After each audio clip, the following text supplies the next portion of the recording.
Hello everybody, this is my Crossley Bluebird reproduction, which I'm improving on, making it more original. And here's the back side of the mirror. As you can see, I went ahead and glued a felt back, which is what they're supposed to originally have. And I completely disassembled this radio. And I took and I sanded down the on-off and the volume and the name, and use a chrome duplication type paint.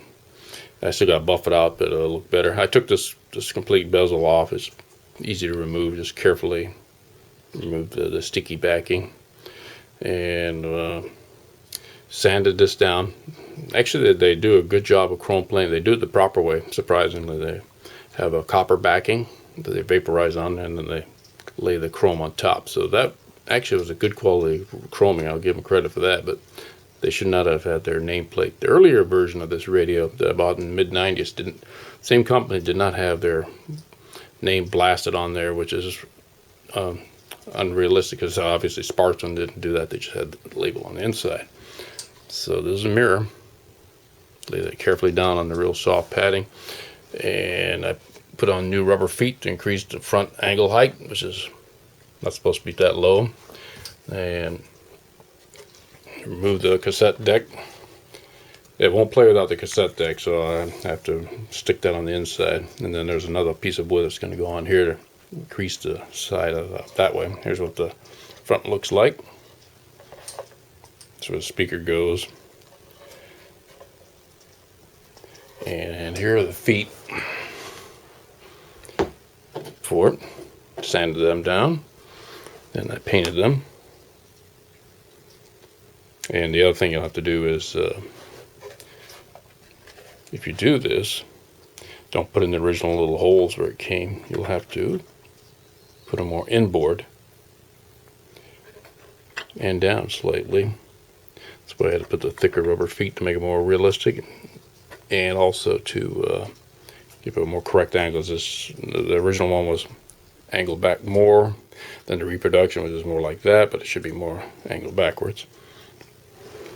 Alright, there's those. And here's the other thing that I did.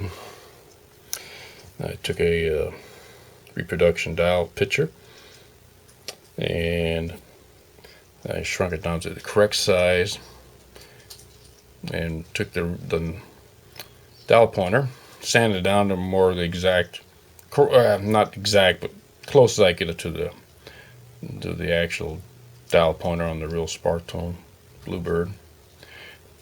Took the bulbs. I actually use real bulbs. I don't use LEDs. Hot glued them onto the front here. As you can see, there's two of them. And then I coated them with an amber paint to give them more of the realistic look to the color of the light, more of a golden light. Because originally, on the original radio, they were kind of slightly dim. These are kind of bright. Not anymore though, with the amber paint on there. And it brings it down to a nice nostalgic glow to it. And so I'll put this all back in there. Here's the speaker. Here's the back panel.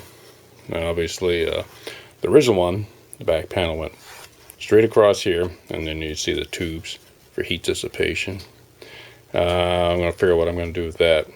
And it needs to have this little switch in here for line in, which is actually a good thing. That way you can plug in your old time records, or if you have CDs with old time radio, you can play it through here, which is kind of neat for that. But it won't work without it. So both these items have to be plugged in, because it runs a circuit through it. It needs to see if you're going to have a line in or a line out, or a cassette playing. Because I disconnected all that, I'd leave it out, but it wouldn't work, so I have to plug it in. I'll figure out how I mount that. So we'll figure that out. Well, I guess that's about it for this video. I'm trying to think what else I can tell you about it. Here's the knobs that came off, and they have a foam backing. I probably won't use those. And the glue, I had to use rubber glue.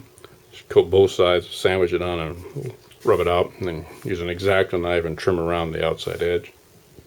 So I'm going to start, after this video, I'm going to start the assembly on this thing, and then we'll shoot the completed what it looks like after. Okay, enjoy.